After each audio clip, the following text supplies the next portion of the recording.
welcome to our final plenary panel for the day. My name is Abby Dobson, and I am president of the National Organization for Women's New York City chapter.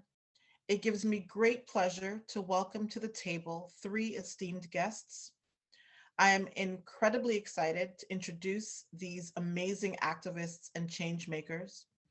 We have with us Ashley Allison, Gabby Seay, and Loretta Ross. Their bios are extensive, but here are just a few highlights. Ashley Allison is a builder, creator, advocate, and organizer with more than 15 years of experience building campaigns and strategies that win. She served as the National Coalition's Director for the Biden-Harris 2020 presidential campaign, the Executive VP at the Leadership Conference on Civil and Human Rights, and the Deputy Director and Senior Policy Advisor for the Obama White House Office of Public Engagement. Ashley is a political commentator in demand, working with CNN and MSNBC, and the founding partner and president of the Turner Connolly Group, a Black woman-led and owned social impact strategy and political consulting firm. Gabby Seay is an organizer, trainer, and strategist. She leads a social impact consulting practice that works with campaigns, companies, and causes looking to build their lists, win campaigns, and deepen their relationships with supporters. Prior to that, Gabby served as the political director for 1199 SIEU, United Healthcare Workers East, where she oversaw the union's political, legislative, and policy work in New York, New Jersey, Massachusetts, DC, Maryland, and Florida. Gabby cut her teeth in politics, organizing her fellow college students to support John Kerry for president. Since then, she's led electoral, issue, and advocacy campaigns at the local, state, and national levels. And Loretta J. Ross, an activist, public intellectual, and professor at Smith College in the Study of Women and Gender program. She teaches courses on white supremacy, human rights, and calling in the calling out culture. Professor Ross was the national coordinator of the sister song Women of Color Reproductive Justice Collective and co-created the theory known as reproductive justice. Professor Ross founded the National Center for Human Rights Education and launched the Women of Color program for the National Organization for Women. She has also served as executive director of the DC Rape Crisis Center. She has co-written 3 books on reproductive justice, and her newest book, Calling in the Calling Out Culture, is forthcoming. We are in a critical moment. We are still in the midst of a global health pandemic. We continue to deal with the pandemic of racism. A person's right to choose whether to give birth and their ability to parent a child is being curtailed nationwide. We've made some gains, no doubt, but we have been pushed back on so many issues that we thought had been decided in our favor, that we thought that we had won. Our representatives in Congress refuse to guarantee federal voting standards and rights. And at this very moment, we are waiting to see whether the people who represent us will pass a social spending bill with teeth to really build back better the social safety net in this country. Every issue is indeed a feminist issue, and making the connections in our collective fights for freedom is important. And this panel is about the importance of the intersecting fights for racial justice, voting rights, reproductive justice, and economic justice in social justice organizing and advocacy. I now invite each panelist to join us on camera and to share their opening remarks or reflections on this theme. I'd like to start with Ashley Allison, followed by Gabby Seay, and then Professor Ross when she joins. Ashley Allison. Hi, Abby. Hi, everyone. Thanks for having me this afternoon. There's so much going on in the world. And To be honest, I'm sure many of you on this call are tired. I know I'm tired. It feels like we've been at this for a very, very long time. But I am also reminded that hope is a discipline, that you must actively practice hope, and hope allows you to keep doing the work for a better tomorrow. There's so much opportunity. We have survived and we are still in the middle of this global pandemic, but we, the people, showed up in 2020 and decided that we wanted to turn a page in our nation's history and fight for a better today. And there will be opportunities to do that again in 2022, 2024. But each day we have to hold our elected officials accountable, and make sure they still have the hope that something is possible. That even in Washington, D.C., when it feels stagnant and feels like that things are not able to move, we can, and they have to, because they have to serve the people. I have spent most of my career working on voting rights, and as I think about where the two pieces of legislation are that I really care a lot about and worked very hard to continue to push, the John Lewis Voting Rights Act and now the For the Vote Act, it is essential right now, as we see how fragile our democracy is, that we move those pieces of legislation.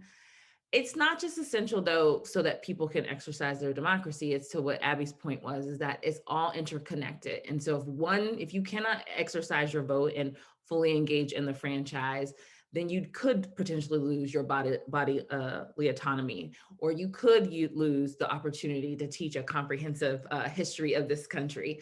And so we must remain hopeful. We must remain diligent. I know I'm probably preaching to the choir here, but those are just a few thoughts that I have on my mind this morning, or this afternoon rather. And I look forward to being in dialogue with the other panelists. Thank you, Ashley. Gabby. Thank you, Abby, and thanks for inviting me to be here. I think, this conference, this organization, and this specific, topic is so important to us, especially, like Ashley says, as we are seeing political transitions, happening as we speak, polarization, understanding that people are multifaceted, and particularly women and women of color. And understanding that if we lose our autonomy, you're not really free if we don't have the ability to live our self-determined lives. So when we're talking about, everything being a feminist issue, one of the folks that talks about it best is Mickey Kendall. She wrote a book called Hood Feminism, and it was an analysis of the feminist movement and how it has traditionally left out issues that are most important to poor women, to women of color, to women who are on the margins. If a woman, I have another friend who often says, she runs an abortion fund in Ohio, my home state. She talks about access to abortion and says that if a woman can't afford a choice, she doesn't actually have one. And that's just not true of abortion or other reproductive rights, but of all of the issues that impact women. If a woman cannot send her child to a quality school that is in her neighborhood, she doesn't really have a choice. If she does not have policies that allow her to live a healthy life, to have access to healthy food, to good schools, to well-paying jobs, then she doesn't have a choice. And so when we're thinking about feminism and what shows up for women, and particularly women of color, we must think about all the issues, all the ways these things are interconnected, and how it's not one issue is a feminist issue. They are, and they all work together and build on one another. And so I'm really excited for this discussion that we're going to have today. Wonderful. And Professor Ross, we invite you to share your opening remarks or reflections on the theme of today's discussion. Well, first of all, call me Loretta if you're over 12 years old, because I don't care much for titles. that I am. So Loretta. Okay. Well, I've been doing feminist work for 50 years. So as a Black feminist in the movement, I actually am pleased to report that the women's movement that I see now in general, and even the now that I see now, is far more intersectional than it was when we started. And we've always, first of all, had to beat back the perception that feminism belonged to white women, when in fact it was women of color in general and Black women in particular who, starting in 1848, started demanding an intersectional analysis, even before the Seneca Falls Convention, where they chose not to be intersectional. They had that opportunity way back then, and it was always Black women. And so I became a NOW member in 1985 after a decade of actually doing feminist work. And I was really lucky that I learned about feminism from the hands of elder Black women. And so I did not learn about white feminism until I actually had to work with white women, kind of thing. But I was very grounded in my understanding of feminism as an intersectional practice long before I started working at NOW. And that's the consciousness that not only I bought into NOW, but one of the Achilles heels or the weaknesses of the combined feminist movement, and I'm going to include women of color and Black women in that, is our inability to fundamentally address the class contradictions amongst ourselves. Middle class white women can't really focus on and deal with poor white women. I also find that middle class Black women don't necessarily effectively deal with poor Black women and those realities. So in addition to intersectionality, we're going to have to do a much better job of addressing the class contradictions within ourselves. And I'll close my opening remarks by saying it was those intersectional issues that caused the 12 Black women, of which I was one, to create reproductive justice as a theory and a practice, because the pro-choice movement was only focusing on the right not to have a child and focusing on abortion and birth control and those kinds of issues. But because Black women have always, for 400 years, had to deal with population control, we had to fight for the right to have the children that we want to have and to raise them in safe and healthy environments. And so that's one of the reasons I think reproductive justice has become the dominant intersectional framework that people are using around reproductive politics right now, because people know, I think they said in hood feminism, if it's not intersectional, it ain't feminism. And that's the consciousness that Black women have brought to this feminist movement from the beginning. And it's been a struggle to get other people to go beyond an overly simplified gender analysis. Because if you don't understand white supremacy, you don't even understand abortion politics, no matter how hard you fight for them. Because I'm convinced that if they could restrict abortion to Black and Latina women and Indigenous women, they would send limousines, as Flo Kennedy said, to take us to the clinics, because they want to suppress the birth rate in communities of color while manipulating it among white women and increasing it.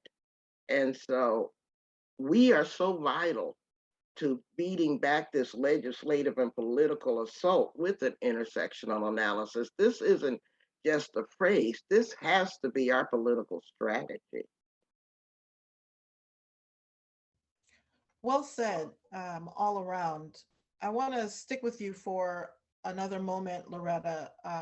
My first question, actually, you touched on it, but if you could expound more on, because even though 20 years later, the conceptualization of reproductive justice that you helped to define is still often not a reality. Even people, when they use the phrase, they're not actually doing reproductive justice or advocating for reproductive justice.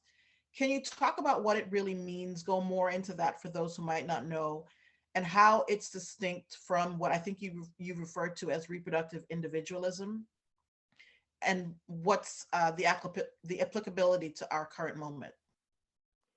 Well, as I said, when Black women who were in the pro-choice movement at the time centered ourselves in the lens and demanded what we wanted from this whole discussion on healthcare and all of that was taking place in 1994, we presented a comprehensive and expansive analysis that goes beyond focusing on the pregnancy, which is what the limits of the pro-choice and the pro-life frameworks do. They only focus on what happens once you're pregnant.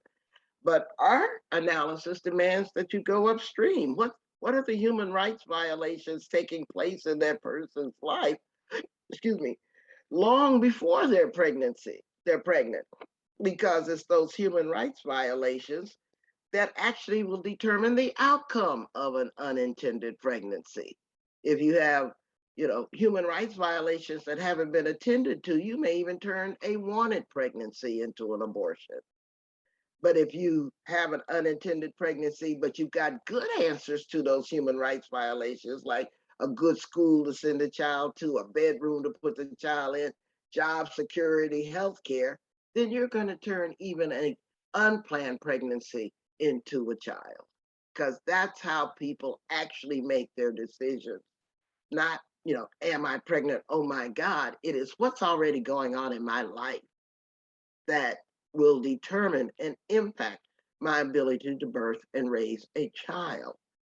And so I think that it's very, very important that, first of all, we don't give up on ourselves, because I tend to not be so critical of what we're doing wrong, because I'm really focused on what our opponents are doing, because they do what they do because of who they are. They are a racist vigilante movement that has no separation between the legal electoral strategies and the violent strategies. There's no separation in the fascist assault that we've always been facing, always in this country. This is not something new.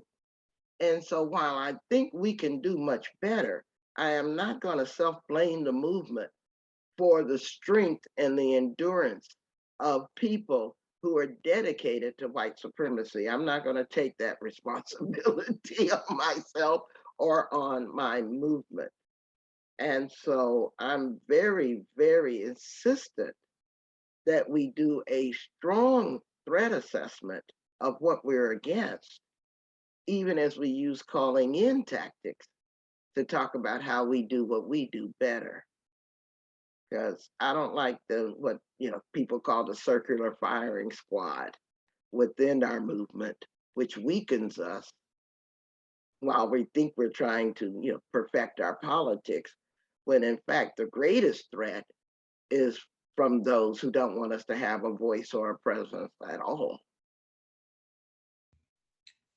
Thank you for that. And I just want to say, for all the questions that we asked today, anyone who even though I may direct it to someone, anyone who feels that they want to get in on it, please answer the question.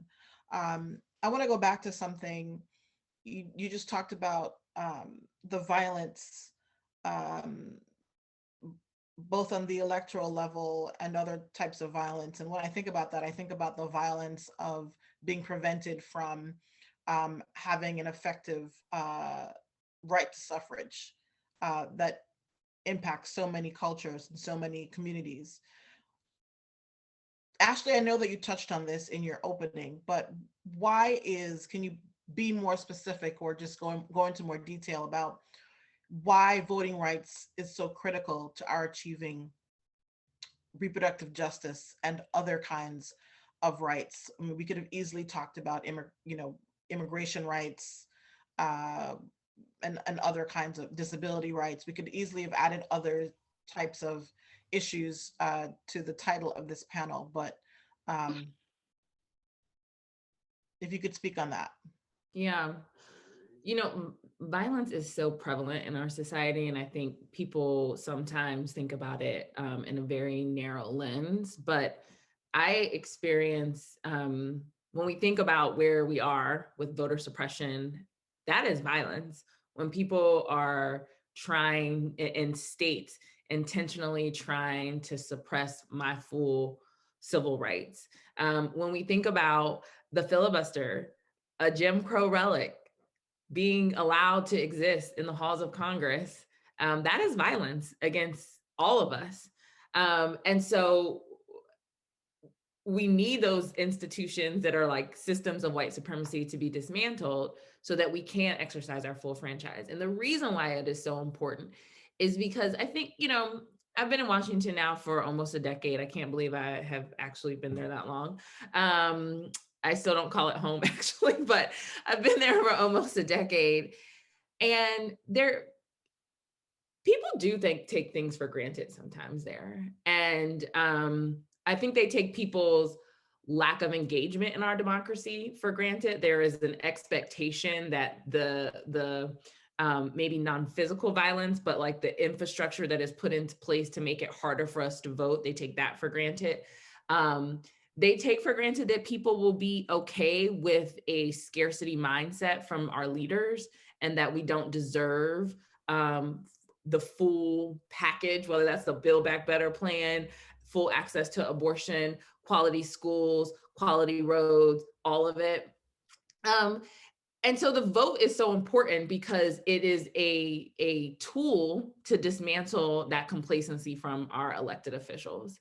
And, you know, whenever you're running a campaign, Gabby will know this, people always say, like, if you talk to people about history, like it won't excite them to vote. But we cannot, you might not need to talk about the history to get people excited to vote, but you cannot forget the history, because there's an expectation that if we forget the history, then we will become complacent as people and not demand our access to the franchise. And it really is in this country the way to realize and live as your full whole self, to say, this person no longer gets the right to represent me. I want to change the rules that were set up and put in place when I wasn't even seen as a whole person. I want to disrupt the system, and the vote is the way you can one way you can individually disrupt the system. And I think that's why, you know, on both sides, Republican and Democratically, like, we're struggling to get these two bills passed because disruption is not welcomed in Washington, D.C. And it creates fear for institutions like this, but we, the people, have the power to disrupt it, and we have to own it. And I think we saw it on both sides, don't get me wrong, on the very conservative side and on a progressive side in 2020, the power to exercise a franchise in historical numbers. But it is our access point to say, you know what, Texas, if you're going to pass an abortion ban law, you know what, Mississippi, if you're going to take it all the way up to the Supreme Court, you know what, Florida, Ohio, potentially Virginia next, all of these states, if you're going to do this, that blocks access to me to make my own choice for my own reproductive rights and health, then I will disrupt your leadership and vote you out. Great. Any other thoughts on violence of structural racism and other structural isms?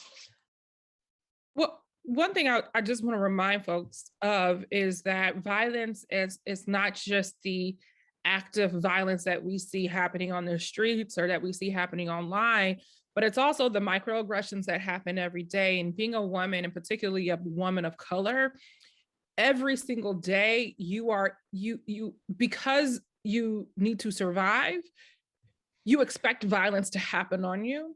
And one thing I've just been reflecting on so much, because, you know, the pandemic really caused all of us to slow down and really think about how we show up in this space and participate in it and take care of ourselves, is the balance of what you have to do for self-preservation and how that whittles down your spirit over time, especially if you do this type of movement work.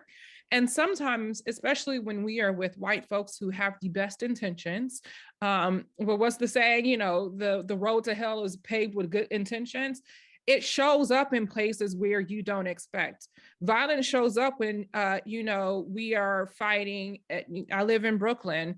There's a big zoning fight right now in Lower Manhattan around if we want to create affordable housing in places like Soho, or the West Village. And people showing up and saying, we don't want low income people here is really saying we don't want people of color here. That is violence every single day that people who call themselves feminists, people who are in the feminist movement inflict on poor people, inflict on people of color. And so I want us to expand, because violence we think is some, fisticuffs in the street or, going back and forth on Twitter. But people of color experience microaggressions, which feels like violence, especially over time, especially when you were trained as a young child to expect it and how to be able to impart it. So I want to make sure that we are thinking about what violence how that actually shows up every day. I think that's a great point. And it reminds me of, I think, something that Representative Ayanna Pressley is often quoted as saying about policy being her love language. And policy also being, as you just talked about, Gabby, a vehicle for racism and violence, structural violence. In a nutshell, today's discussion is about acknowledging the importance of looking at issues on an intersectional level. Audre Lorde talked about us not living single issue lives, and that our respective movements and movement building cannot be effective or transformative if we operate in silos. If you look at the current news cycle in mass media, the focus is currently on voting rights or the lack of voting rights, and on abortion rights or the lack of abortion rights.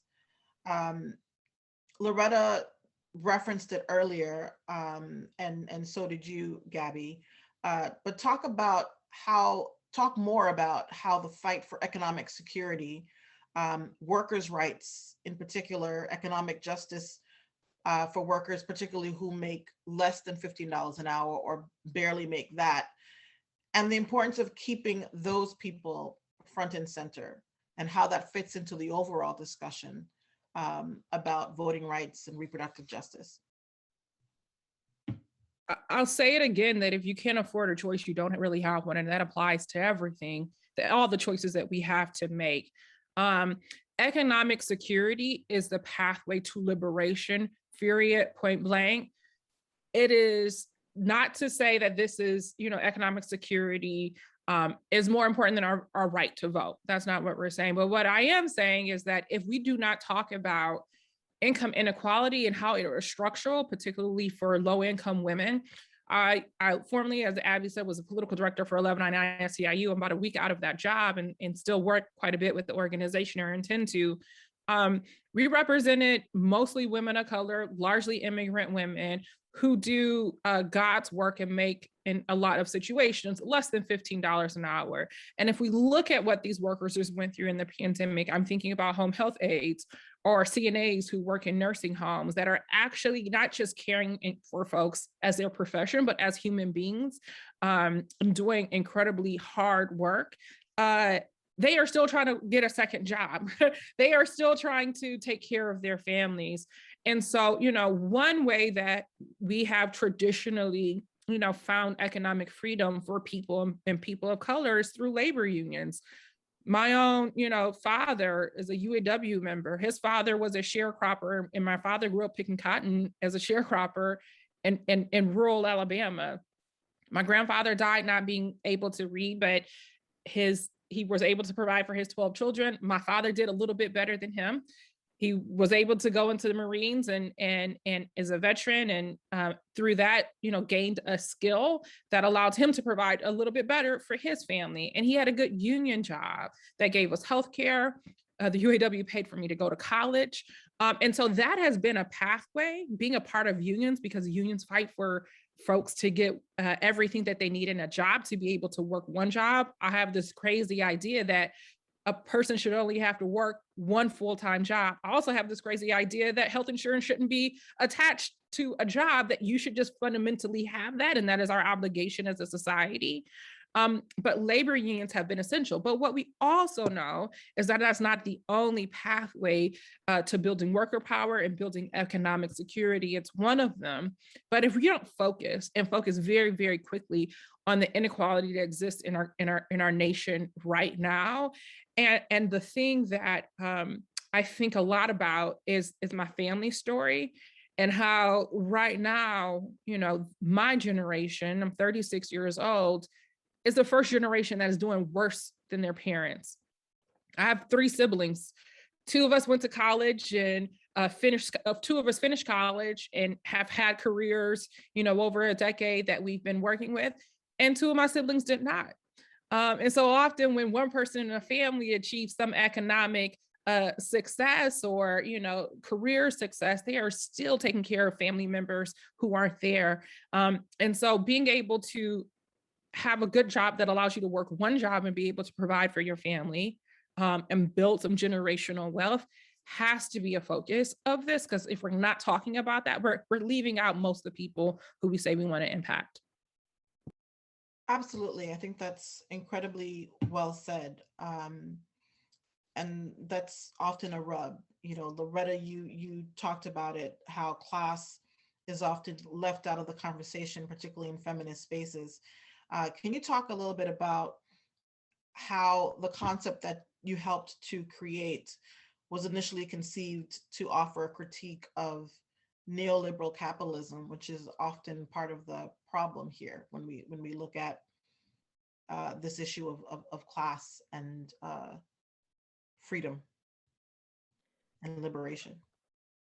Well, the thing that I hope people understand about reproductive justice is that it's a criteria-based framework. It is not an identity-based framework.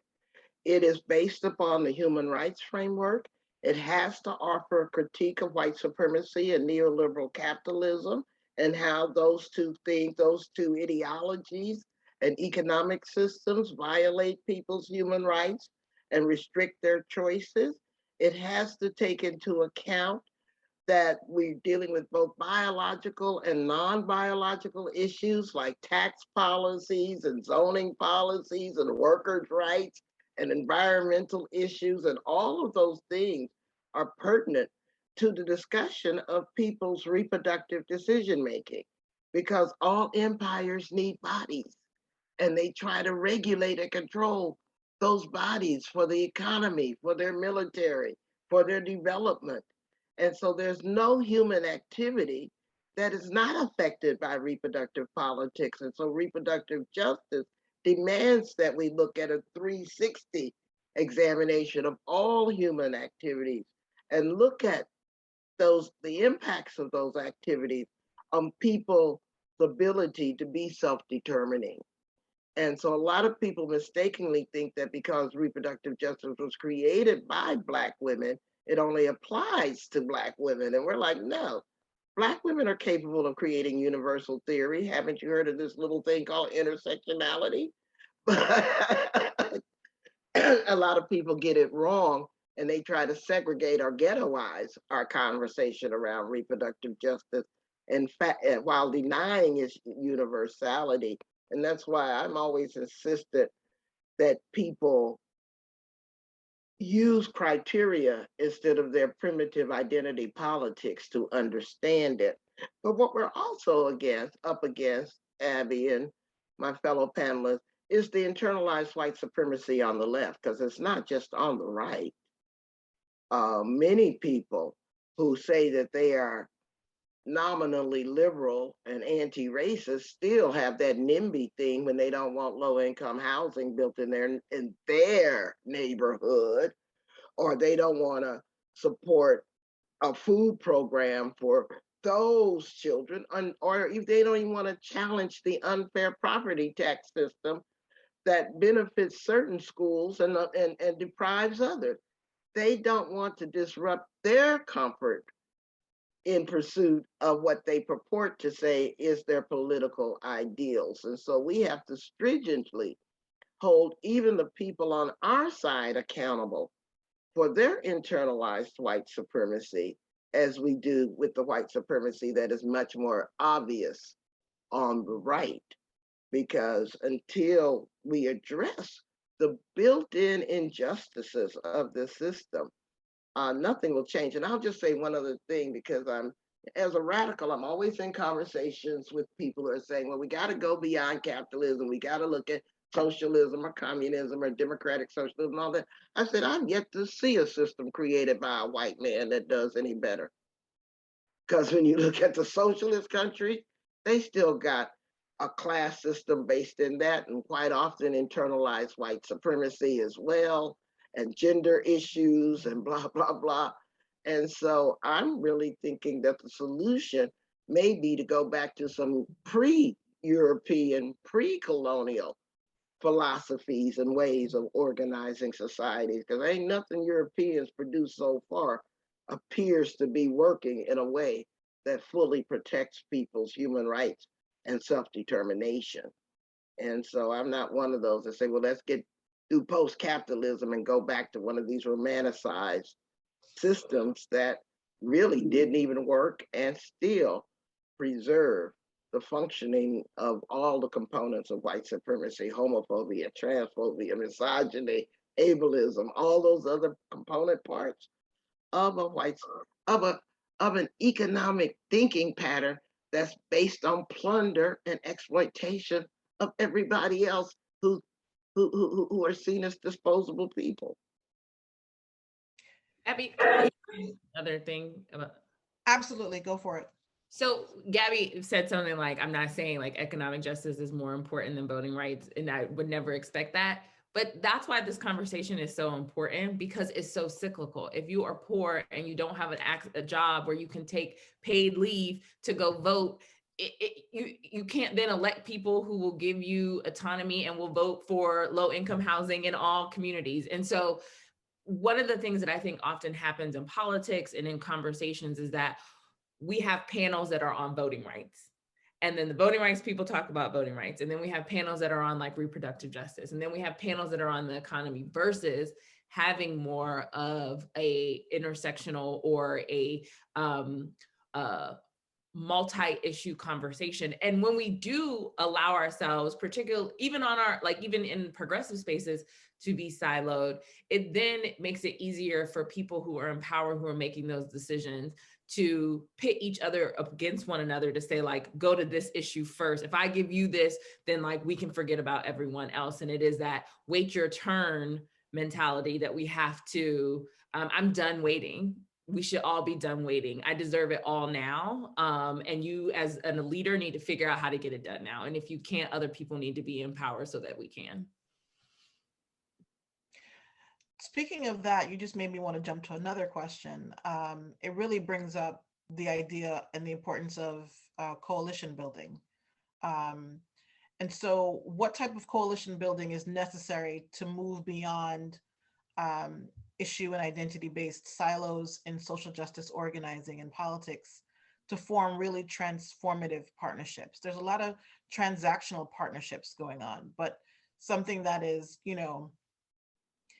more transformative. It's not just help me out and then I'll show up, that kind of thing, or I'll show up to get my name on the program, or, what do you want to see from a partner? What's missing in your work? One of the beauties, activists. One of the beauties of living a long time is that you actually had a chance to engage with many sages. And, when the Combahee River Collective wrote their statement in 1977, they said the purpose of identity politics is to determine who you are. And then the second stage is to determine who you're going to work in solidarity with. Too many people get stuck at stage one, and they don't understand that the purpose of stage one is to prepare you for stage two. And so that's why I call them, primitive identity essentialists, because they think that knowing who they are and what their needs are is all of the work. No, you've got to learn how to build power to get your needs addressed. And you do that in solidarity work.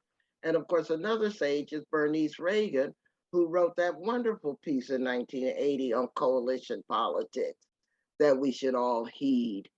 And so but Frederick Douglass said the same thing. I mean, we've had so many wise people in our history offer us guidance, but it's almost as every new iteration looks for something, a new, a shiny penny, as opposed to listening to the wisdom of our ancestors that's already provided a pathway for us, that sometimes we feel a little too arrogant to recognize and stuff. But things have not changed. The only thing that has changed in human history is our bigger and better and faster tools. But the human hearts and minds have not changed. The ideologies that drive plunder capitalism have not changed.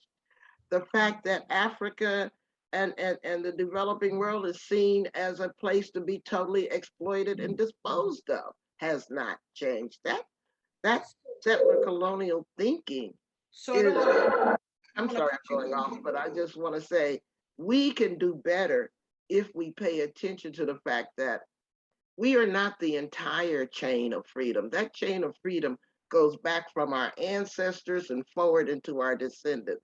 But our job in this moment is to make sure that that chain doesn't break at our link. That's what I wanted to close with. Thank you for that. So on the ground, Gabby and Ashley, what do you need from your partners in terms of coalition building? What's missing in your walk so far as organizers? You know, I think that it's not necessarily what is missing. It is a conversation about intentionality, about building relationships that go beyond tactical victories. There are many models, and I'm so grateful to be on this panel with Miss Loretta, because having the wisdom of living through movements after movements and being able to be like, that's cute. I've seen that before though. And I know what to do with this. I appreciate so much, but it's about building relations. Let me tell you a story.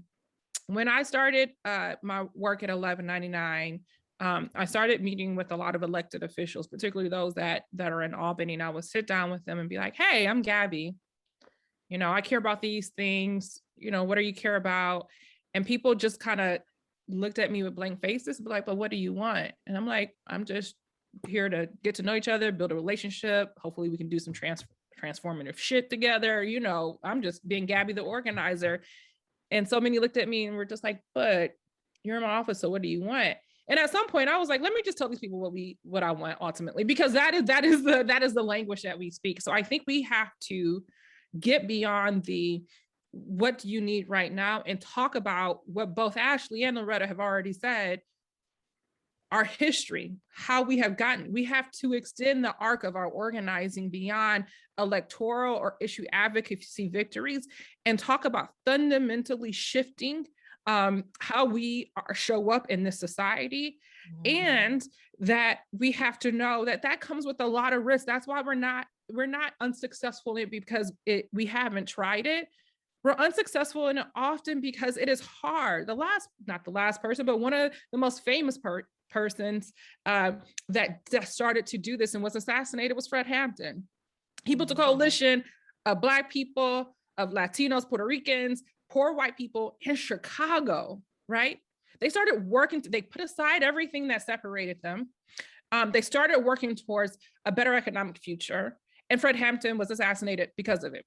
And so this kind of work comes with risk, and it's not a risk that other people assume, it's a risk that you assume. So my challenge to people here is you're thinking about building coalitions with people that are effective. And especially if you're a person that is not, if you're white, I said not a person of color, but not a person of color, you're white, is that this takes sacrifice to be able to do. And the sacrifice is at your dinner table. So if you cannot talk to, your racist aunt about how critical race theory isn't really a thing, and especially not for 5-year-olds, you're not being in coalition, because coalition doesn't exist only when the person that you want to fight for is in the room. It exists when they're not in the room. And I have not seen enough people who are willing to do the right thing when the people that they want to do the right things for are not there with them. I want to ask you to say that again so badly. Well, now you got to remind me what I said, because I was on a roll a little bit, but Ashley has my back. Ashley, you're going to say it again. Coalition is speaking up for the people who are not in the room, not just speaking up for them when you're in their presence. I've been teaching this course on coalition building all semester, and young people on campus are like over it. And I, have like a cohort of students who have really tried to figure this out. And I start every class by saying, coalition is about seeing the things that other people don't see and bringing those unseen things together to build for power. And when you sit at a coalition table, a lot of people think that you surrender power, but it is actually the way you build power. It is sacrifice, but if you start at the table with true transparency and integrity and honesty about what you're actually trying to do, and decide that, okay, we aren't in alignment, then we shouldn't be in coalition. And that is okay too. Mm-hmm. But when you fake in the funk and act like you actually are all trying to move in one direction, but you got a foot outside of the lane trying to pivot quickly to the other, that's not coalition. That's just like trying to beat somebody in a race. And so first you have to be able to see that, then you have to see the people who really show up with true intention, and then you see how you can align and how it's not one person. This is why like the Democratic coalition is like kind of funny to me, because it's like, you do have to compromise in coalition. You can't always be the person. If you're in a game of tug of war and one side just keeps pulling, eventually the other side loses. Coalition is like that rope stays taut all the time, because everybody has equal share to the rope, and the middle tie never moves, because ideally you're not trying to move one side to the other. You're trying to turn the way you're facing and start taking steps together and move the rope in a different direction. So I know coalition is like, in a polarized world that we live in right now, seems impossible, but I think it is one thing that people take for granted. I think people use the word inappropriately a lot of times, which is why folks don't have belief in it anymore. But when it is with a true intention, you can build power that is unstoppable. We are running out of time. We have a little bit of time left. I just want you to respond really quickly to this. There were so many other questions I wanted to ask you. I'm so excited to have you all here. What are you currently working on or cooking up to speak to our times? What critical intervention are you working on or imagining? Or essentially like, what's next for you in like 30 seconds? Well, I'll go, because I work in politics, and after the Virginia election, a lot of people had their hot takes. And I decided, in 2016, I was really frustrated with white women. In 2021, I'm not okay with some of their decisions in terms of what they did in the ballot box, but I have a deeper understanding of why they did what they did. And so I am trying to work to make sure that a lot happened on election night 2 Tuesdays ago, but that we do not lose sight of the base, people of color, women, poor people, young people, when we develop these interventions, and build true coalitions so that you can anchor your narrative, your policies, and the people most impacted, while still creating space and communicating how there is still a space then for moderate people, and not doing the inverse and say that we have to like build something around moderates and expect our base to show up. That like my commitment in the next year is that we do not shift to the moderate for base, and yet the base to bring in more people into our coalition. Awesome. Gabby? Honestly, I'm a week out of a job, so I'm like, what do I want to do next? Nothing. Trying to figure that out. But, my life's mission has been building the social, economic, political power for Black people, and finding ways to allow and equip folks to live their self-determined lives. I'm really interested in what self-determination looks like for Black folks around the globe, or the Black people of whatever country we're in. And so I think that we have to find solutions to our very real problems, and that the solutions are within the communities that we care about. For me, the Black folks, that's how I've always centered myself in this work. And so I want to understand more what that looks like. And I think it's a lot of what we talked about here on this panel and everything working together. And with a clear focus on economic security and wealth building, because if we cannot pass on things to the next generation, if the generation, my nieces and nephews who are coming after me, if they can't live better lives than what I live, then we're all failing, and I can't fail them. And so how do we not fail the next generation? Thank you. Loretta?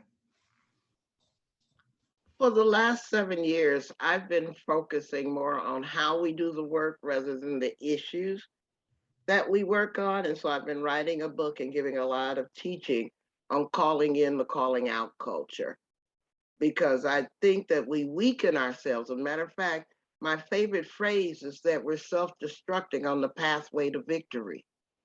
The people we are opposing are demographically doomed and historically outdated and irrelevant.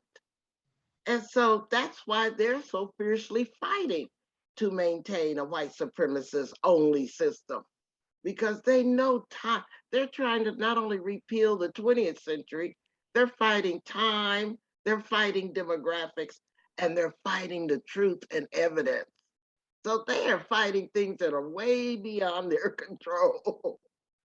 And so I just don't want us who understand that we're building a human rights movement as our vision to snatch what we call defeat out of the jaws of victory.